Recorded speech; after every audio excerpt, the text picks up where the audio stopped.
네, 코로나19 신규 확진자가 엿새째 100명대를 유지했습니다. 방역당국은 강화된 사회적 거리두기 조치 효과가 가시화하고 있는 것으로 보고 있는데요. 그러면서도 방심을 경계했습니다. 또 날씨가 쌀쌀해지면서 코로나19와 증세가 비슷한 독감 걱정하는 분들 많으시죠. 오늘은 이 내용까지 짚어보도록 하겠습니다. 오늘은 두 분과 함께하도록 하겠습니다. 백순영 가톨릭 의대 명예교수, 최진봉 성공회대 교수 자리했습니다. 어서 오십시오. 안녕하세요. 안녕하세요. 예, 100명대이고 어제보다는 조금 늘어서 일단 요 추이 먼저 저희가 좀 보고 가겠습니다.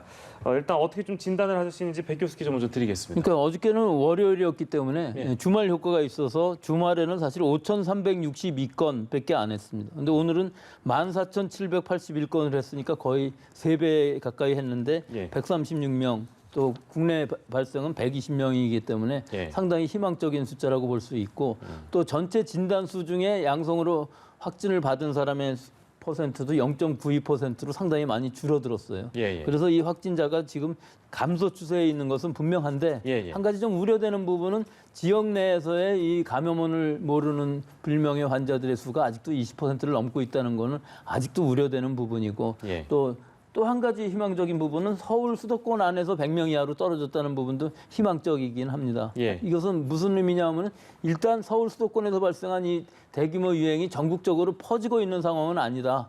서울 수도권만이라도 잘 잡으면 어느 정도 통제가 가능하겠다는 희망을 암시하는 부분이기 때문에 예. 이 희망적이긴 한데 아직도 2.5단계 강화된 2단계를 이번 주말까지 하고자 하고 있는데 예. 과연 100명 아래로 떨어질 수 있을지 또 떨어졌다고 해서 과연 이것을 완화시킬 수 있을지 이번 주말이 고비일 것으로 보입니다. 그렇게 떨어질 거라고 혹시 백 교수께서는 개인적으로 전망하십니까? 어떻습니까? 글쎄 저는 이 추세를 보면은 예. 이 30일부터 지금 했는데 지금 오늘이 9일째, 8일째거든요. 예, 예. 이 정도 시간이면 어느 정도 효과가 나와야 된다고 보고 또 며칠 사이에는 좀 더 효과가 나타난다면은 분명 100명 선에 가까운 데까지는 감소가 가능할 것으로 보이는데 예. 이것이 과연 안정된 숫자냐 하는 것은 좀 의문은 있습니다. 물론 2단계는 맞긴 맞습니다. 100명이 예. 넘어간다 그러면 3단계 숫자인데 지금 현재는 3단계 숫자이지만 예. 2단계 숫자로 갔다고 그래서 지금 여러 가지 다른 환경들을 보면은 산발적으로 집단 발생이 아주 많이 나타나고 있거든요. 네. 이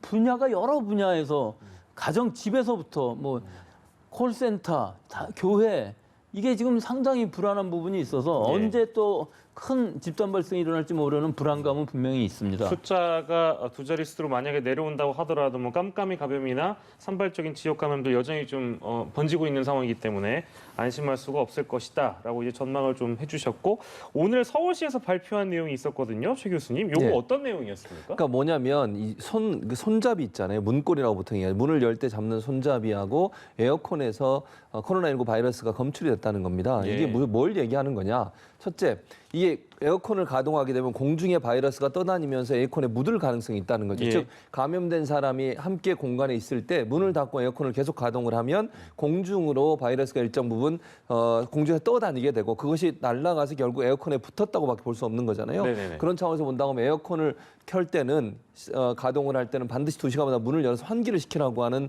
이 그 방역 당국의 조치가 반드시 필요하다고 볼 수 있을 것 같고 예. 문고리가 또 중요한 건 뭐냐면 이 문고리 같은 경우에는 사람들이 다 그걸 자꾸 문을 열잖아요. 한 명이라도 감염된 사람이 그 문고리를 잡아서 다른 사람이 또 그 문고리를 이용하게 되면 예. 결국 또 감염이 되는 것이고요. 이거는 또 어떻게 막아야 되느냐?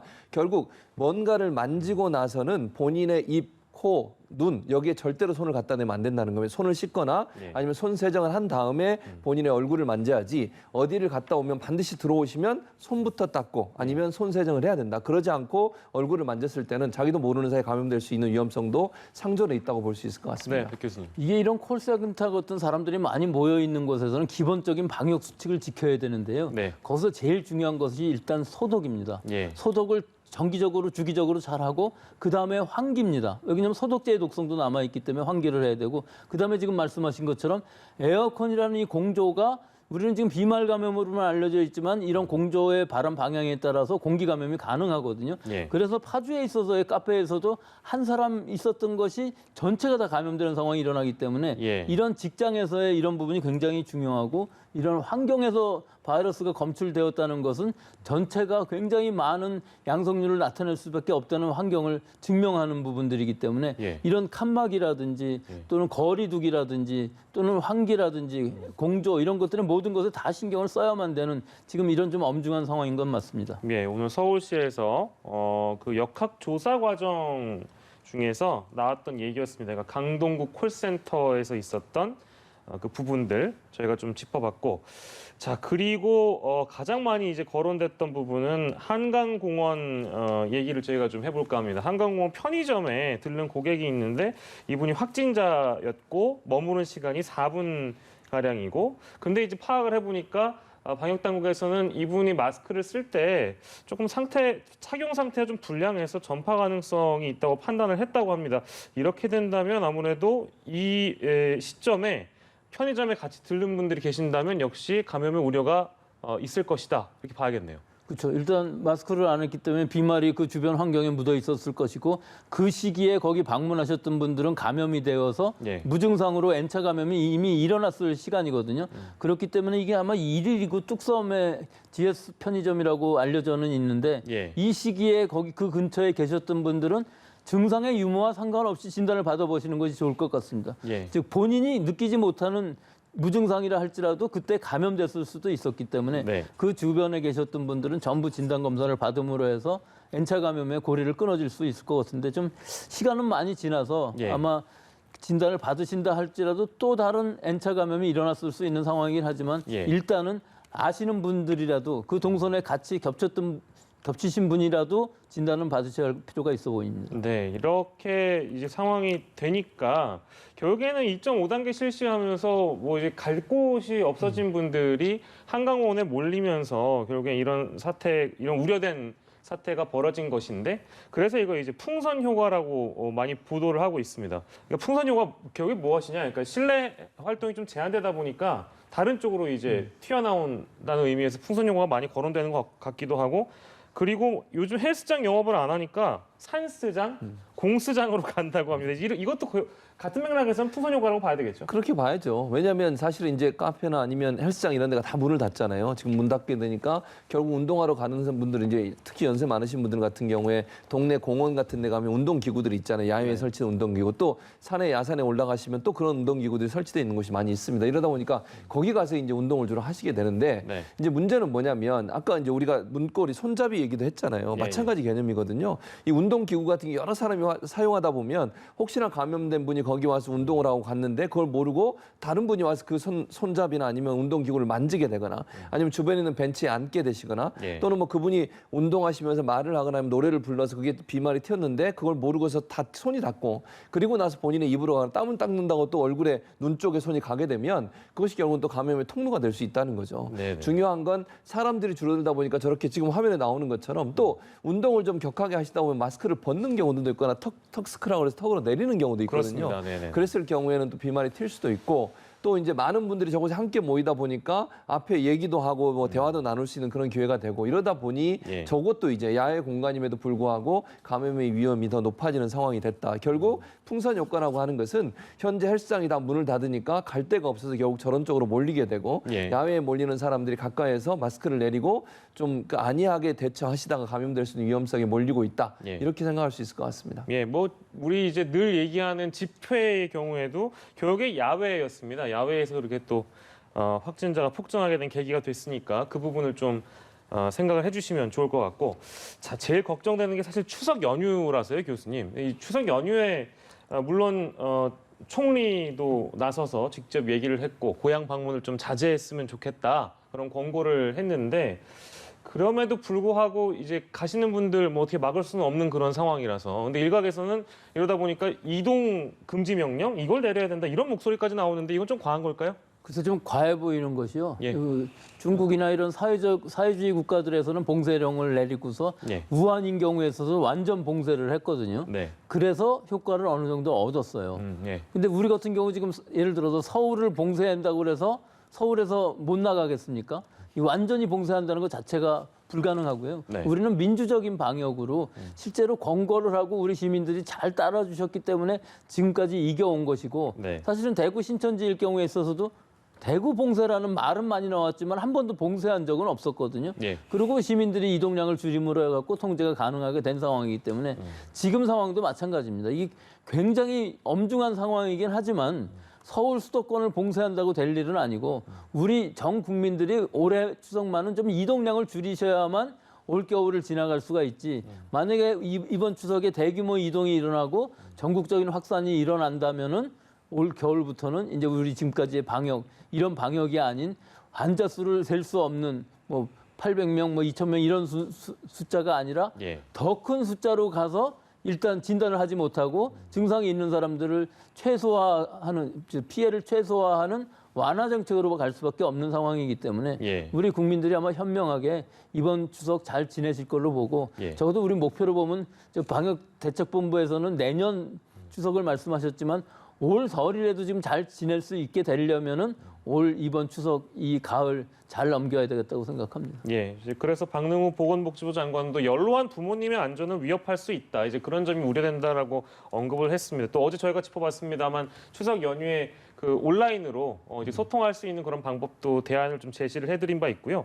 근데 이 추석 연휴에 통행료 징수가 또 논란이라고 해서 이건 왜 나온 얘기일까요? 왜 나온 거냐면요. 잘 아시는 것처럼 지금까지는 정부가 그 추석이나 아니면 설 연휴 같은 경우에 또 연휴가 연장되는 경우, 뭐 3일, 4일 연휴가 됐을 경우에는 고속도로 통행료를 면제해 줬어요. 왜냐하면 네. 국민들의 부담을 좀 줄여줘서 이제 적극적으로 좀 활동하시도록 하기 위해서 했는데 네. 문제는 지금 추석 같은 경우에 코로나19 때문에 확산의 위험성이 있는 상황 아니겠습니까? 그래서 정부가 만약 이걸 또 무료로 고속도로 통행료를 무료로 처리하게 되면 더 많은 분들이 자가용을 이용해서 집에 가실 수 있는, 즉 고향을 방문할 수 있는 위험성이 있어서 예. 이번 추석에는 이 무료화, 그러니까 고속도로 통행료를 무료화하는 것을 폐지하기로 했습니다. 그게 아마 아직 공식적으로 발표는 안 됐는데 예. 총리가 뭐 이제 방송에 나와서 그런 말씀을 하셨고요. 예, 아마 예. 그렇게 정리가 된 걸로 보여집니다. 예, 알겠습니다. 지금 당장 그렇다고 질병관리청이라고 우리가 부를 수 있는 건 아니죠? 언제부터 시작된다고 봐야 되죠, 이게? 이게 이제 전체적으로 출범하는 날짜는 아직까지 명확하게 우리가 지금 확인할 수가 없는데 네네네. 이제 법이 통과됐기 때문에 질병관리청으로 승격이 되고 그렇게 되면 조직을 꾸려야 되지 않겠습니까? 이제 네. 청장이 임명이 됐으니까 청장을 중심으로 해서 조직이 꾸려지면 아마 공식적으로 출범식과 취임식을 할 것으로 보여집니다. 예. 그래서 정경 본부장은 지금 말씀하신 것처럼 코로나19 사태 이후에 국민적 신망을 받았던 분이고요. 예. 그리고 정말 이 어려움, 코로나19의 어려움들을 잘 이겨냈던 아주 대표적인 인사 중에 한 분이라 할 수 있습니다. 정치적인 제가 볼 땐 여야가 다 환영할 것으로 생각이 되고 예. 그런 차원에서 본다고 하면 청으로 승격이 됐으니 이제 좀 독립적으로 여러 가지 정책들을 했으면 좋겠어요. 지난번에 논란이 됐던 게 보건복지부 산하에 있다 보니까 예. 여러 가지 보건복지부의 영향력으로부터 자유로울 수 없는 문제점이 있었는데 네네. 이제 청으로 승격이 됐으니 질병 관리에 있어서만은 어느 누구의 어떤 압력이나 외압이 아니라 정말 의학적 기본적인 또 과학적 그런 신뢰를 가지고서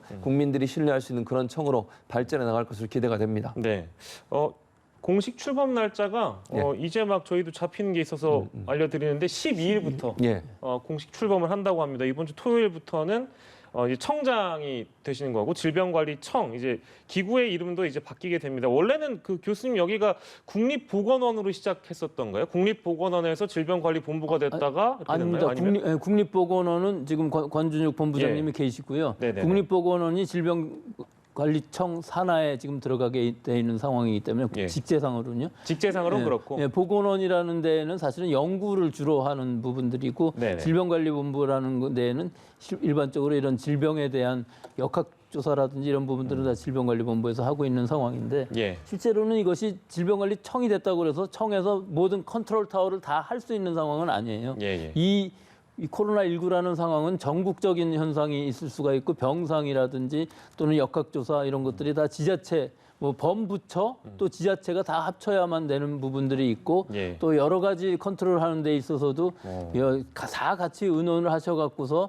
또 민간 병원들까지도 예. 이런 여러 가지 합의체가 되어야만 효율적으로 병상 관리, 방역 이런 것들이 다 이루어질 수 있을 것으로 봅니다. 예. 그 보건복지부도 지금 보면 그 2차관이라고 이제 우리가 부르게 되잖아요. 근데 이거는 그 글쎄요. 다른 그 기구의 경우에는 어떻게 비교해서 설명이 가능한지 모르겠으나 보건복지부의 2차 관제도 이건 우리가 또 어떻게 좀 의미 있게 봐야 되겠습니까? 왜 의미 있게 봐야 되냐면요. 보통 이제 부처 중에 2차관이 있는 데가 있고 없는 데가 있어요. 있는 데가 좀 적은데요. 2차관이 있다고 하는 것은 그만큼 업무가 중요해서 두 개로 나눠서 컨트롤 타워 역할을 하는 거예요. 물론 장관이 모든 걸 컨트롤 타워 하지만 그 밑에 1차관, 2차관 두는 것은 업무의 영역이 정말 전문성이 필요하거나 아니면 더 많은 노력이 필요한 부분에 그렇게 배치를 합니다. 그러니까 보건복지부 원래 1차관 한 명만 있다가 2차관을 새로 만들었다고 하는 것은 이 질병관리본부와 연관돼서 전염병 관리를 좀 더 강하게 하겠다는 어떤 정부의 의지라고 보여져요. 즉 이런 부분이 앞으로 이게 물론 코로나19가 잘 극복되고 나면 끝나느냐, 전염병은 앞으로도 계속 올 수 있잖아요. 지금 이런 상황에서 국가적 차원에서 전염병을 예방할 수 있는 다양한 형태의 대비책을 만들기 위해서는 보건복지부의 업무를 좀 더 강화시킬 필요가 있다는 그런 판단이 섰다고 보여지고요. 아마 2차관은 이쪽에 좀 더 중점적으로 업무를 수행하도록 만들기 위해서 그러니까 질병관리청이나 아니면 지자체와 업무 협조를 잘해서 질병관리하는 부분 또 감염병 예방 부분에 좀 더 힘을 쏟겠다고 하는 의지가 반영됐다고 볼 수 있을 것 같습니다. 그러니까 저희가 뭐 질병관리청에 대한 얘기도 함께 하면서 이제 보건 분야에서 보건 복수 차관제, 복지와 보건의 복수 차관제가 이제 도입이 되면서 복수 차관제에 대한 어떤 설명 저희가 더불어 드렸습니다.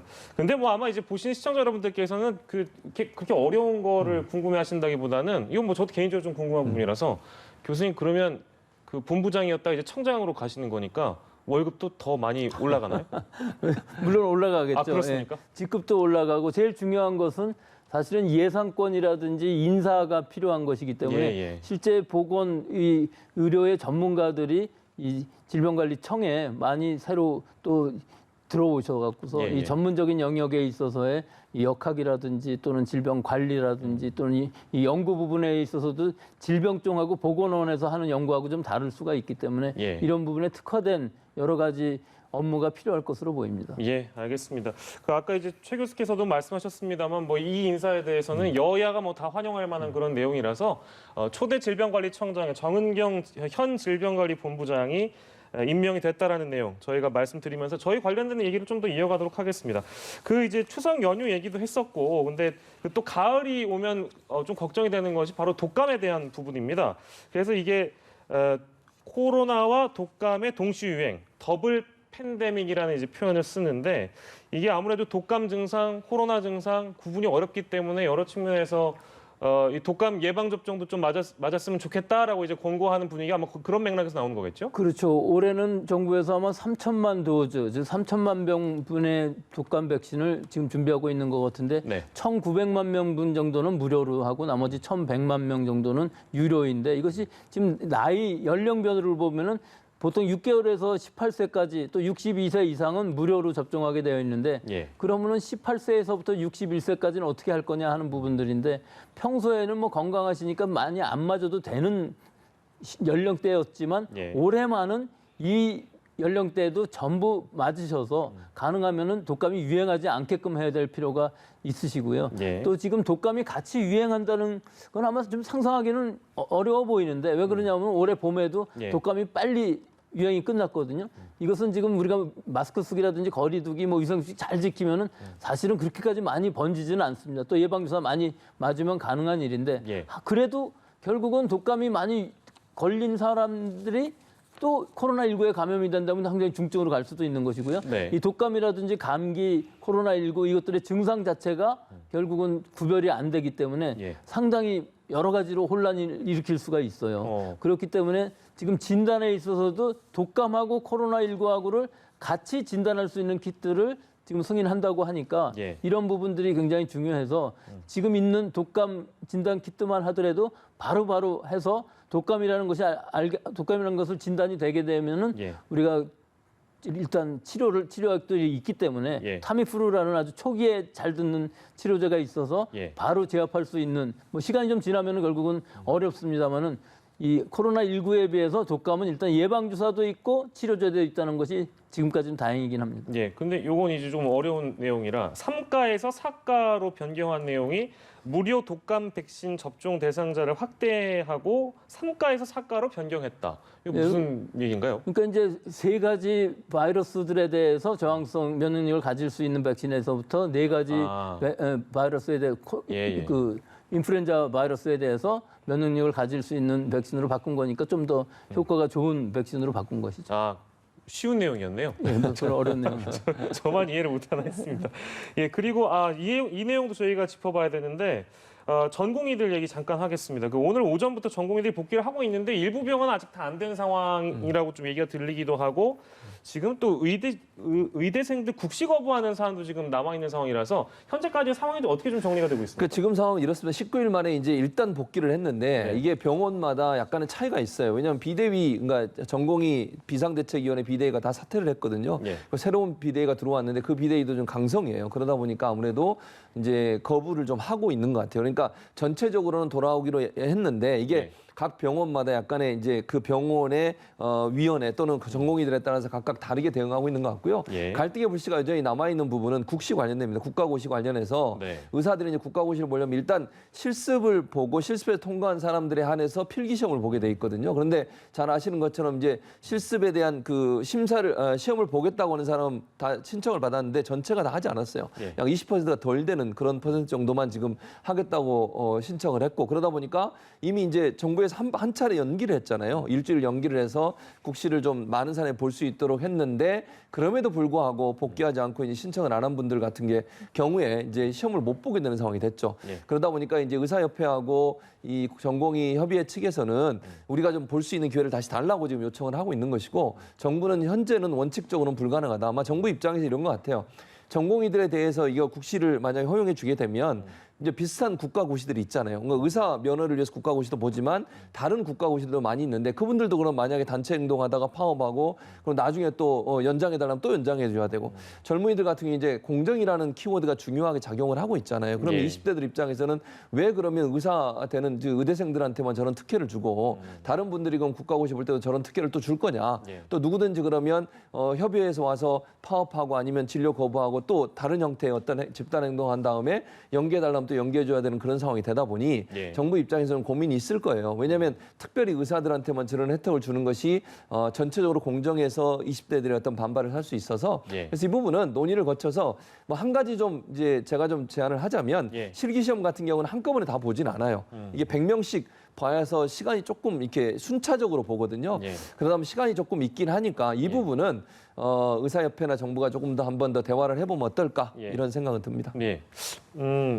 백 교수께서는 이 부분 어떻게 보세요? 그러니까 정부는 굉장히 완강하게 고려하지 않고 있다. 구제할 방법은 현재는 없다라는 얘기인데 뭐 여러 가지 대안들이 뭐 지금 상황에서 뭐 나오고 있긴 한데요. 어떤 말씀 좀 주시겠습니까? 이게 지금 3,000명 넘는 의과대학 의전원 학생들, 4학년 학생들이 원서를 접수했다가 환불하고 취소한 상황이거든요. 그리고 실제로 14%만이 지금 원서를 냈고 다시 낸 거죠. 아니, 취소를 안 한 것이죠. 그리고 오늘부터 이제 실기 시험을 하게 되는데 10월 27일까지 시험을 보게 되어 있고 이 만약에 3,000명이 시험을 안 본다 하는 상황이 되면은 내년에 인턴 또 공보의 군의관 이 자원이 다 없어지는데 정부에서는 지금 괜찮다고 그러는데 실제 이 코로나 상황이 지금 만만치 않은 상황에서 이 의사들이 더 나와야만 어떻게 될 것으로 보이는데 이 문제는 간단한 문제이긴 합니다. 이 원서를 다시 받아주기만 하면은 시험들은 다 볼 수 있을 것으로 생각을 하는데 더 큰 문제는 이 의대 학생들이 지금 연기를 해줘도 다시 안 본다고 나왔을 때 또 의과대학 교수님들이 이거에 대한 반응을 어떻게 할지 아주 민감한 상황이 되어서 지금은 정부 당국 보건복지부 쪽에서 연장을 일단은 해주는 것이 맞는 것으로 보이기는 하는데 아직 이거 어떻게 돌아갈지는 좀 더 지켜봐야 할 것으로 보입니다. 알겠습니다. 두 분 말씀 여기서 정리하도록 하겠습니다. 지금까지 백순영 가톨릭 의대 명예교수 최진봉 성공회대 교수와 함께했습니다. 고맙습니다.